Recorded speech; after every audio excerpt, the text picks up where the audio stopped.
Trofeo GTS action concludes with the fourth and final race of the weekend from Mugello. We've seen 3 great races so far on the Ultimate Cup Series return to this beautiful Tuscan venue.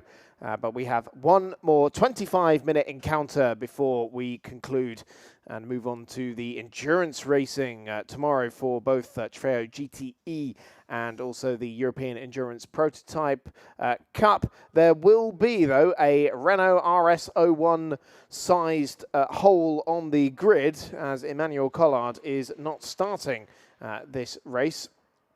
So it should be Olivier Morahan basically on his own on the front row of the grid in the JRM Racing Chevrolet Corvette C7. Curious one's come up through the timing screen already, though, which is that car 333, which is Harrison Walker's SR&R Ferrari 488 Challenge, due to start from 4th on the grid, is under investigation for using the shortcut during the installation lap. Now, after a quick brief look at the briefing notes, can't see anything specifically saying you can't do that, but there is also just a big sign saying this shortcut forbidden unless you are making your way back into the paddock post race. So a curious one that has come up, and we will keep our eye out on it. Of course, SR&R 1-2 in the UCS 3 category lining up on the grid. His teammate, Lorenzo Montiero, starting just in front of him. He took the UCS 3 win earlier on today in race number 2, and Claire Cottingham is downstairs with him on the grid.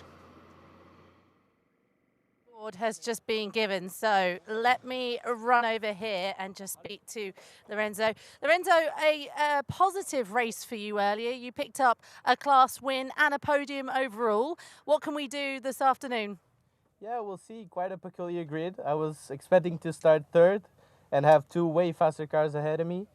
But yeah, now I'm sitting comfortably in 1st. Let's see what I can manage to do. Hopefully have a good start and then do my race. Is this quite a surprise for you? Because I feel like we knew pole position wasn't going to be here, but 2nd place seems to be a bit of a surprise. Yeah, it caught me a little bit by surprise, but I think we have the tools to get the job finished. So yeah, let's see how it goes. You've been incredibly strong already in this championship, especially today, obviously. Is this the point where you could get the win overall, not just in class? Like racing is difficult. It's really unpredictable, but hopefully, yes, I've been comfortably fast despite not knowing very well this track, but it suits quite well my driving style. So yeah, let's just hope for a good race. Fighting talk. Good luck. Okay, let's head back over to Chris in the commentary box. It's time to go racing for the last time today here in Mugello. Thank you, Claire. Well, it sounds like we're also missing Olivier Morahan. Well, it looks like we're missing half the field, in fact, because I can't see Harrison Walker's car there either.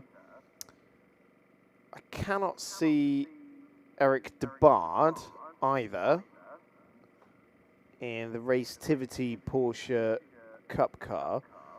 So who have we got? We've got 8 cars left on the grid when we were due to have 14, which is quite a surprise. Obviously for Lorenzo Montiero, great news. He's got pretty clear track in front of him. And Frederic Lacour is lining up at the back of the grid there. That's the man who's been the closest challenger to the SR&R team in the UCS 3 category, having split the 2 cars pretty much in each of the 3 races so far. That 353 car has taken every class win so far on the road. Lyle Schofield, that Lorenzo Montiero shares that car with, did win on the road in race 1, but ended up picking a penalty along with many other drivers for safety car restart infringement. So it was actually Patrick Michelier in that red CMR run Ferrari 488 Challenge that ended up taking the win. But Lyle put that to right this morning with a pretty dominant class victory, and then hightailed over to Imola to go and take part in the Italian GT endurance race with the SR&R team. And so, wow, what a peculiar circumstance we have here. So Lorenzo Montiero leads the formation lap from 3rd on the grid. And then there's a gap with Harrison Walker and Eric de Bard, which is then Cesar van der Westen. Yeah, we'll try and go through the grid, but there's quite a few cars. So Patrick Michelier is there in what is now effectively third. Then Jules Bourguignon in the second of the D2B Autosport cars in the number 13. So that's fourth. Didn't see Lionel Rigaud there. Didn't see Jeremy Avalananda. Didn't see Pierre Arroud. Did see Andre Seferitos. Did see Alfredo Hernandez and Frederic Lacour. So that's basically who we've got left running.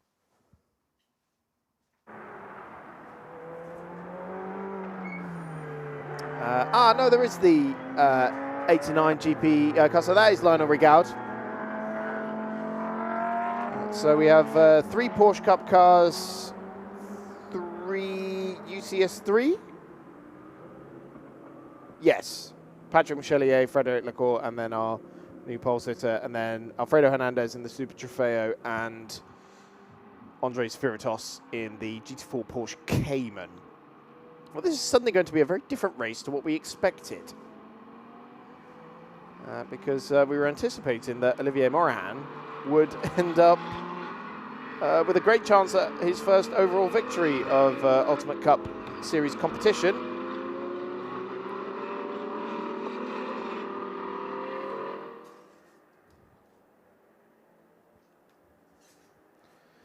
So the safety car leading the field around there. Lorenzo Monteiro, the former Super 7 racer, a Caterham series in Portugal.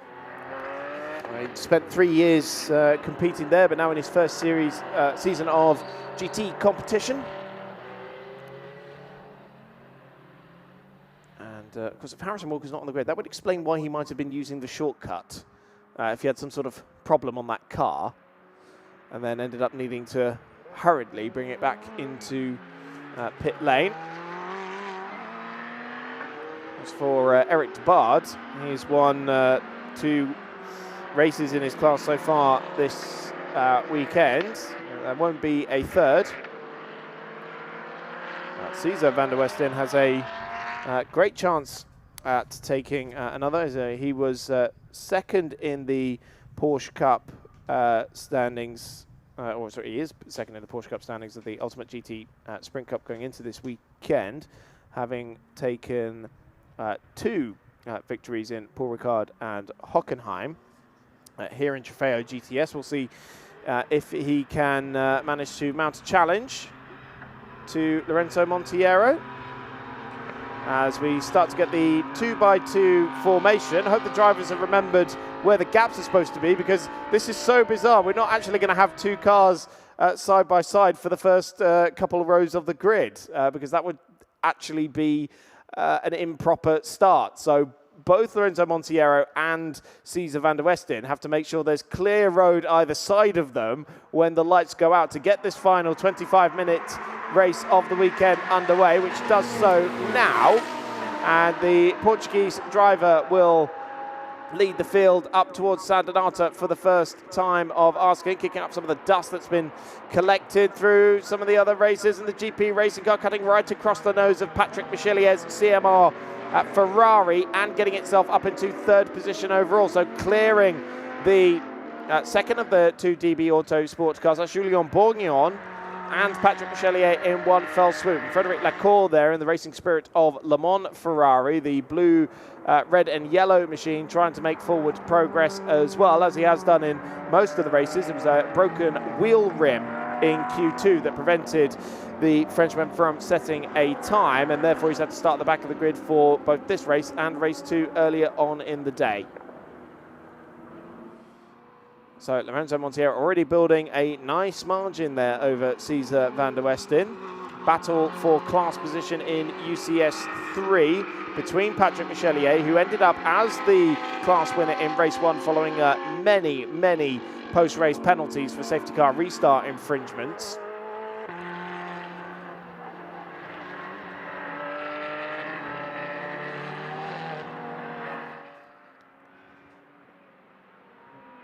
Lionel Rigaud there, we see in the GP racing car, the Crewe Cup France racer, and there was Lacour already making his way through past Patrick Michelier. So that's second in class now. And once again, we can listen to that V10 Lamborghini Super Trofeo sing. Now he's got the Porsche Cup lead battle right in front of him, does Lacour, who has been making a habit of rising through the field in these races so far this weekend.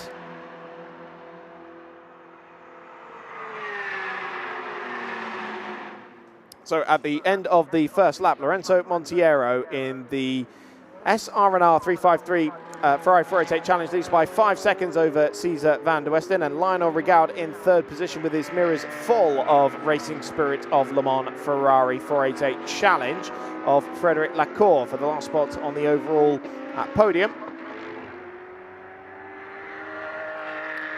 And then a bit of a gap back to Patrick Michelier, Alfredo Hernandez, Julien Bourgnon and Andrei Safiritos completing the order, but now side by side and outbraking the Porsche does the racing spirit of Le Mans Ferrari, and Frédéric Lacour now up into third position ahead of Lionel Rigaud.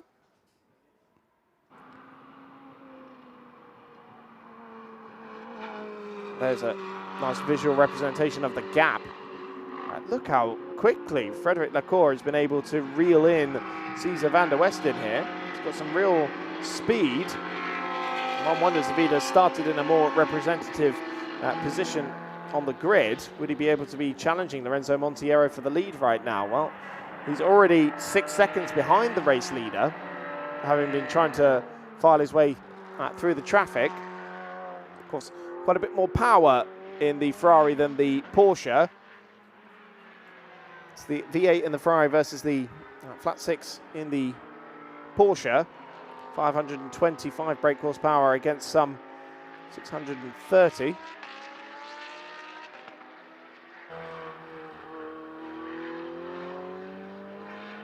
So heading up into Buccini once again. Now we saw Frédéric Lacour able to really utilise his car's advantages through this corner especially, because we know that the Ferrari is quicker than the Porsche in a straight line. So he was able to use that narrow line through Buccini, knowing that getting the best exit he possibly could wasn't that important because he's got a straight line speed advantage over the Porsche anyway.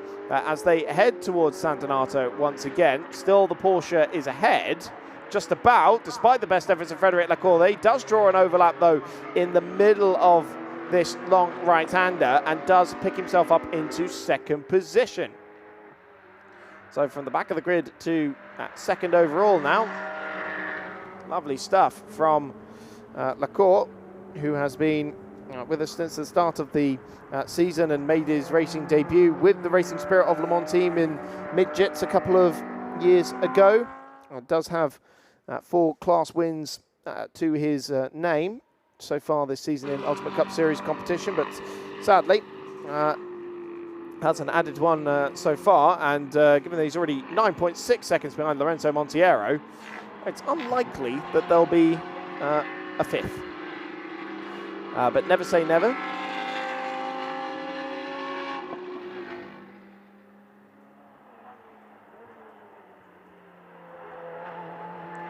See Alfredo Hernandez in 6th position there on the back of Patrick Michelier, the Super Trofeo, well, former Super Trofeo Europe driver, but very much a current Super Trofeo Europe team in the form of BDR competition by Gruppo Prom. He's fielding one of the fastest drivers in Super Trofeo Europe at the moment, Amory Bondwell, who we saw out in Hockenheim with us for Ultimate GT Sprint Cup.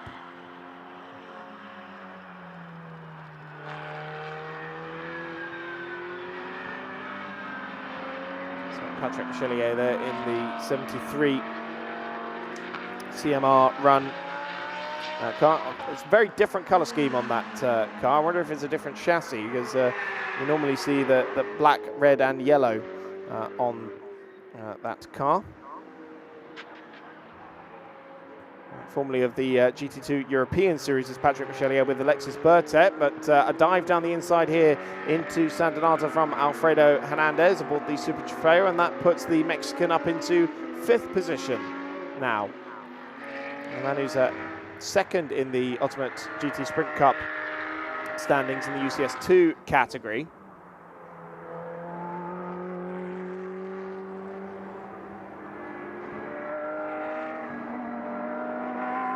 And has taken outright victories so far this year in Ultimate Cup Series competition. Last time we had Trofeo GTS out, in fact, back in Portimao.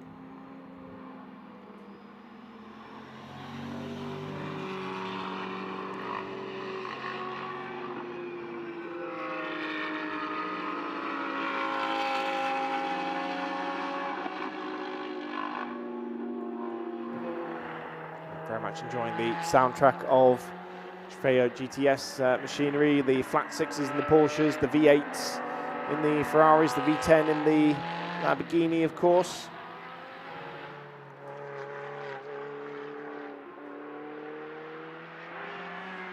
And now it looks like Hernandez is going to round up our second place Porsche Cup driver, Lionel Rigal, in the GP Racing Run 992 Cup car. So this would be for fourth position.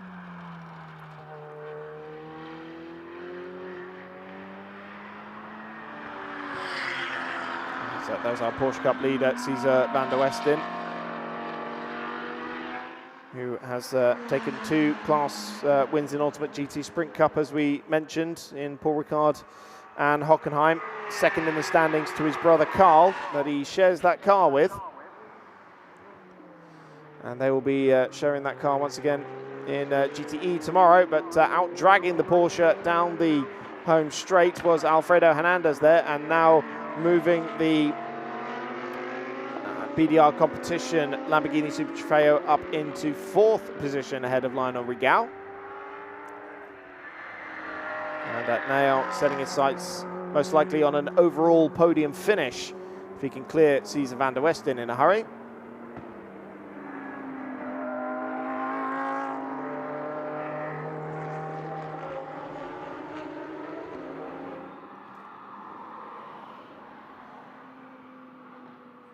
This is our second place driver, Frederic Lacour. He comes that battle for third position. And Alfredo Hernandez filling Cesar van der Westen's mirrors with that beautiful gold liveried Lamborghini Super Trofeo.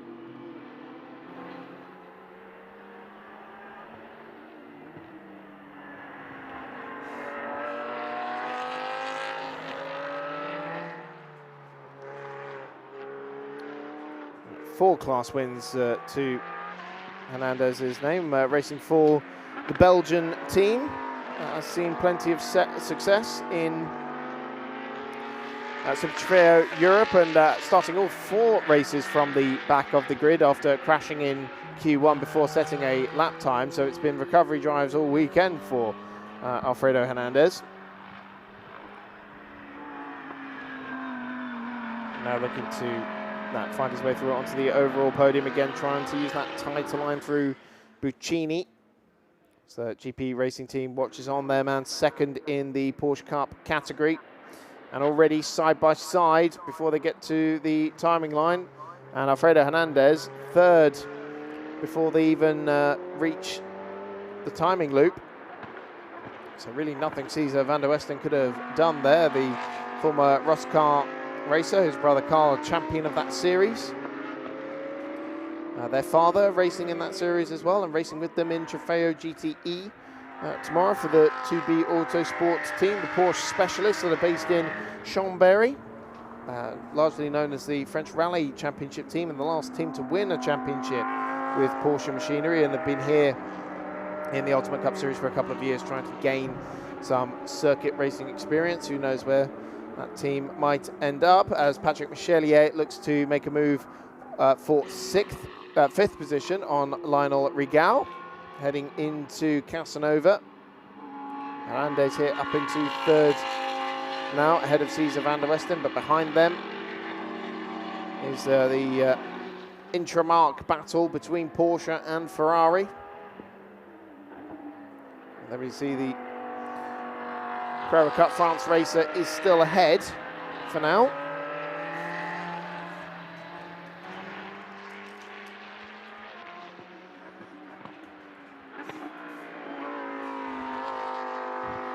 course, the CMR team, classic and modern racing, founded by Charles-Antoine Barrachot, also running several cars in the European Endurance Prototype Cup and also in Trofeo GTE with the Ultimate Cup Series this weekend, but also running in Super Trofeo Europe, French GT Championship as well with the GT4 machinery, the Ginetta, very much becoming the de facto, almost works Ginetta team, running their LMP3 machinery, helping them with development of their next generation LMP3 car, which is due to debut next year, but also running their GT4 machinery, GT Academy machinery as well. Of course, Ginetta has also just announced a road-going version of one of their race cars, a sort of track day special.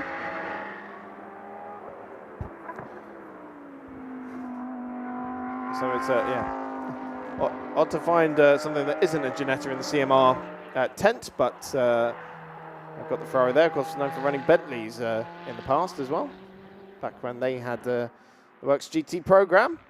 Well, Lorenzo Montiero might be 16 seconds clear of Frederic Lacour, but he's still pushing out there. He was really flirting with danger in the gravel trap on the exit of Pelagio.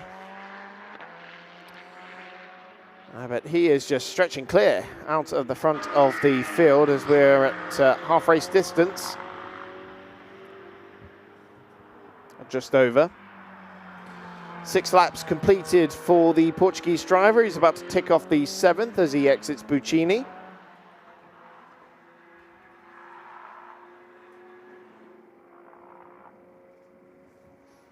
And well, this certainly will be the best result of the season for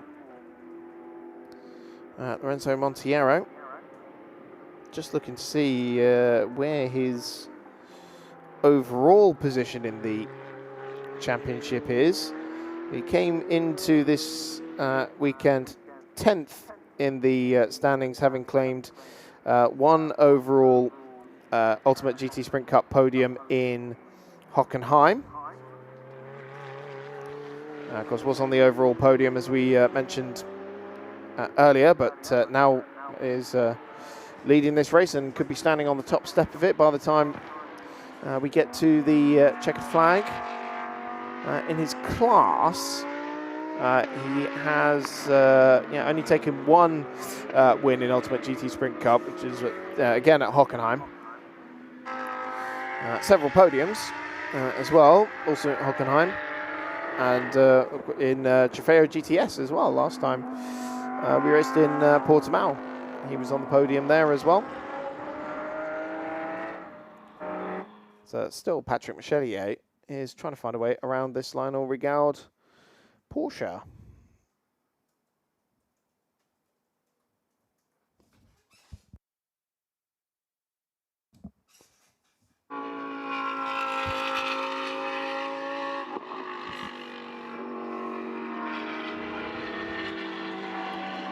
So the Carrera Cup France racer soaking up this pressure and in preparation for the Carrera Cup France meeting here with the European Le Mans Series later in the month. It's got many drivers across the various different disciplines, largely in the European Endurance Prototype Cup, prepping for many series return to Mugello at the end of this month. Our 3rd place driver, Alfredo Hernandez.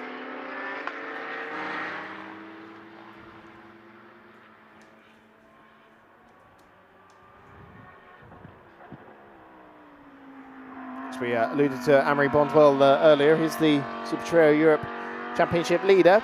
Made his GT3 race debut with the BDR competition team, but in a Mercedes, interestingly, before making his first appearance as a Lamborghini young driver in GT3 in the International GT Open for Team Oregon in Paul Ricard a few weeks ago. All right, now this gap between Cesar van der Westen and Lionel Rigaud has really closed up. It's only half a second now, and that is because van der Westen just lost a second on that previous lap to Rigaud. and doesn't really seem to be showing any signs of speeding up anytime soon. So I wonder if all is well aboard that 2B Autosports Porsche, because it was quite a nice margin that Van der Westen was building up there, but now only has really a car length or two over Rigaud. He seems to be regaining his composure now as we head back through the middle sector.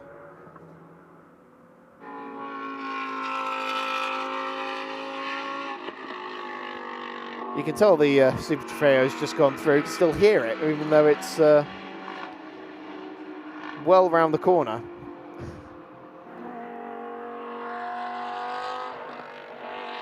Definitely drowning out the flat sixes of these Porsches at the initial.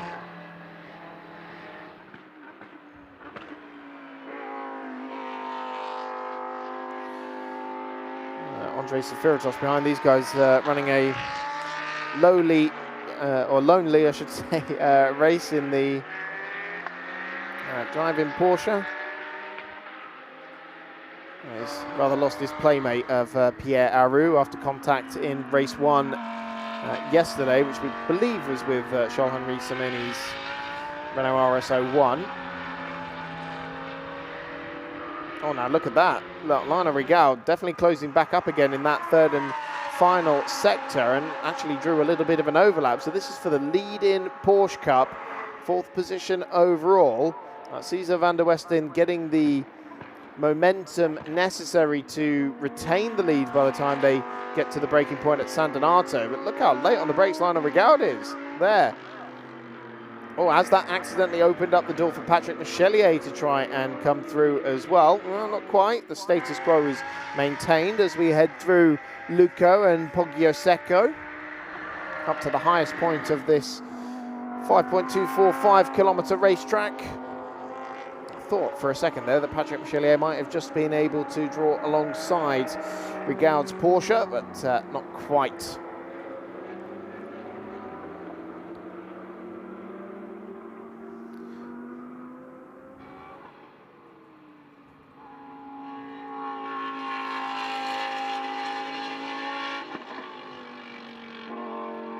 .6 seconds now is Lorenzo Montiero's advantage over Frederic Lacour. In turn, he's 19 seconds clear of Alfredo Hernandez, this man right here.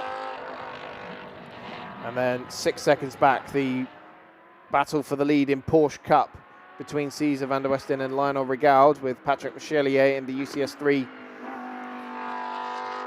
CMR Ferrari as well, right with them.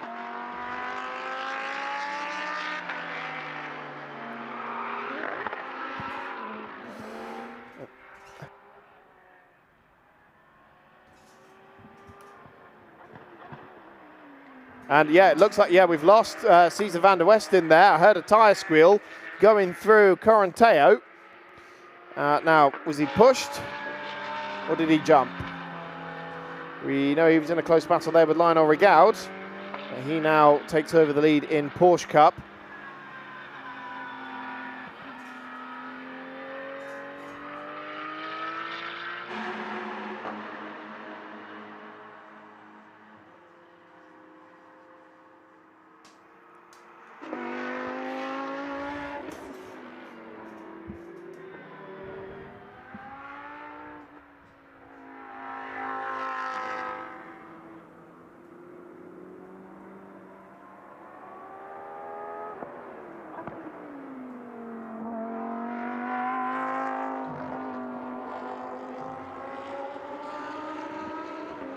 Alfredo Hernandez continuing on his way. Spit of flame from the back of the Lamborghini. Certainly one of the most, one of the more dramatic one-make series cars to have come out from the various marques. See, Patrick Michelier has made his way through on the GP Racing Porsche as well. So that didn't happen directly after whatever caused Cesar van der Westen to loop his Porsche at Correnteo on the previous lap, but still may well be as a consequence of it.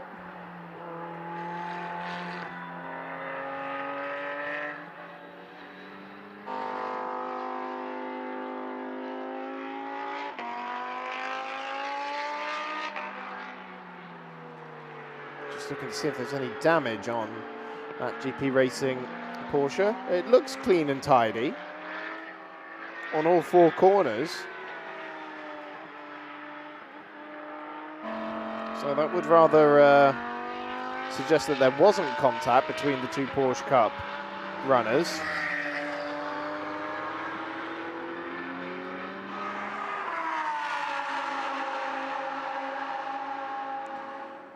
Just under 3 minutes left on the clock, so this should be the penultimate lap of the race. It depends when Lorenzo Monteiro crossed the line, didn't it? He's some way up the road, so it might be 2 laps to go after this one. Monteiro's lead 9.7 seconds over Frédéric Lacour now. And in turn he has 26 seconds over Alfredo Hernandez.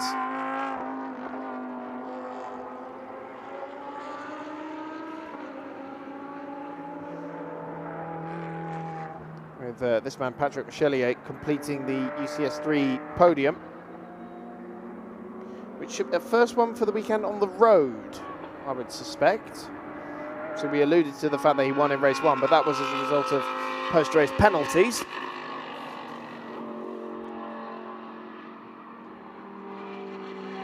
Another man still very early in his GT racing career. Could be a move to Ferrari Challenge, of course. Same car, but actually with the 296 now. Sorry, they still do have a class for the 488, I believe, in certain championships, but largely now switching over to the 296. Certainly next year you wouldn't be able to run a 488 in one of those series now, but you can definitely still run one of those here, and we often do see some slightly grandfathered machinery in these series with you know, the likes of the 488 Challenge, old GT3 cars. We've got the 488 GT3 car out from SR Renault this weekend as well. The Renault RS01 that Racetivity has been running, and as of next year, the LMP3 cars will be considered grandfathered as well, with the arrival of the 3rd generation machines.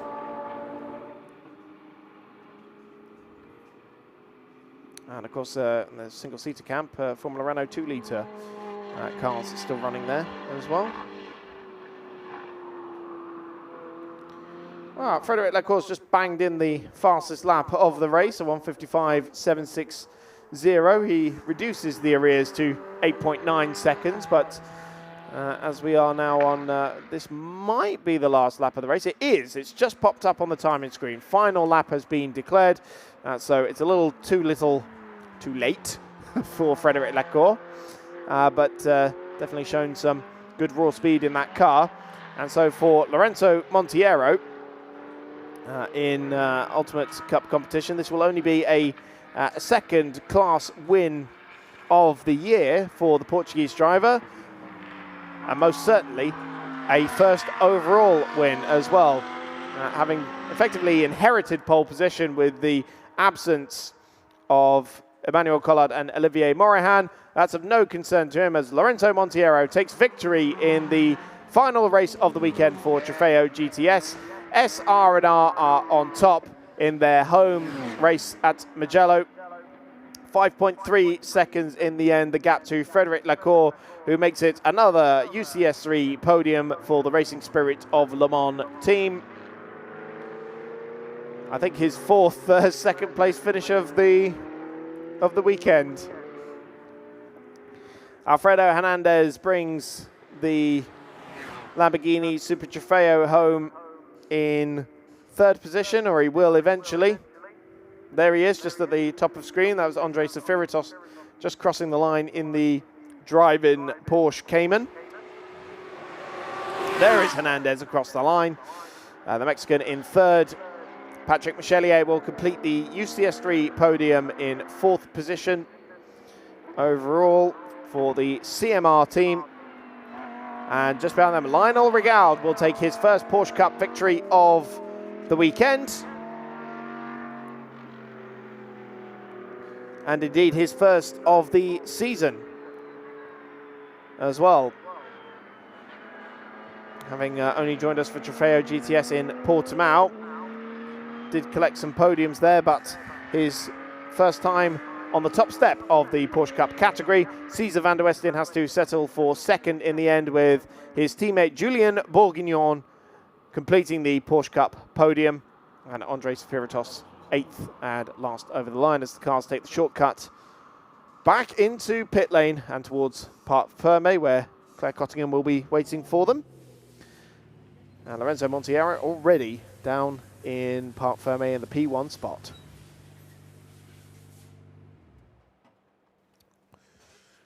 Of course, shortly followed by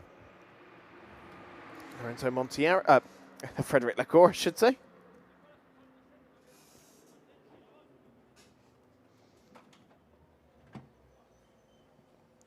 Of course, this will be a big victory. Yeah, just taps the top of the car. Well done, car. Well done, Lorenzo, as well. As we see Alfredo Hernandez just pull up into the P3 slot as well, or he's about to. He's been ushered to by the marshals.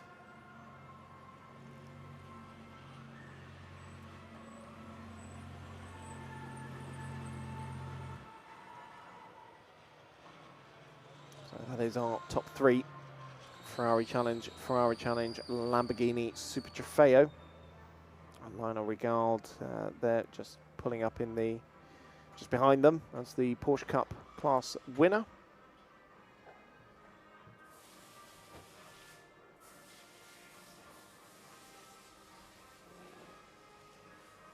And now Claire Cottingham has found our race winner. Of course I have. We spoke to you on the grid and you inherited a pole position, but that was only half of the job, wasn't it? Because you had to bring it home in first place, and that's exactly what you did. Yeah, sometimes the chillest races are the most difficult because you just play games with your mind the whole time. So yeah, it was quite a mental job. I knew I had the pace, I knew I was confident, so we had the right tools to finish the job, and that's what we did, brought the car home safely. So not only did you get a win, obviously, in class, you've got your first win overall in this category as well. Yeah, a bit of a peculiar situation. Obviously, couldn't fight against the GT3 cars, the UCS ones. So yeah, them being off track was a little bit easier to get the win overall. Hey, look, you still earned that win. Just without those cars in front doesn't mean that you don't deserve it. You held on out there, and there was a lot of pressure coming from behind at some points. Yeah.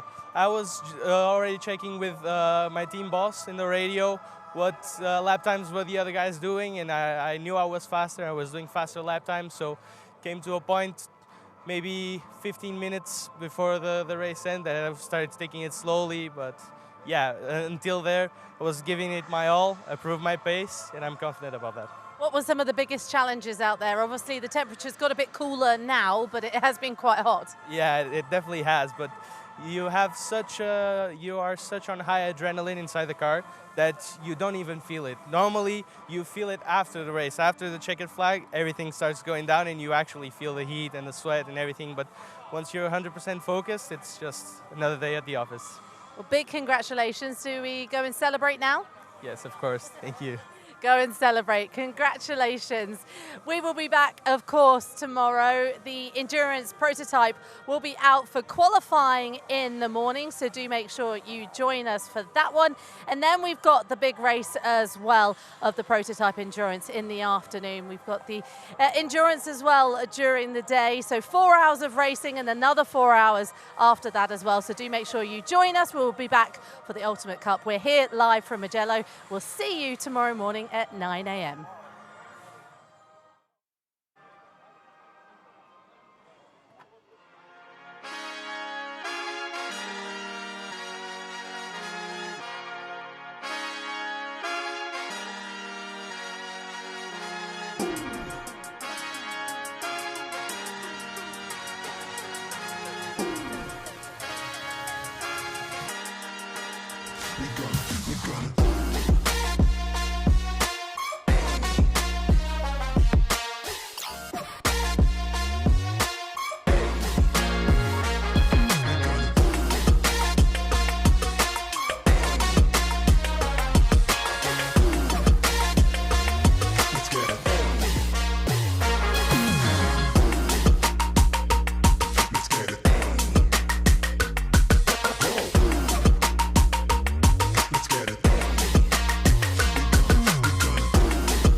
Être un bon traiteur, c'est être intransigeant sur la qualité.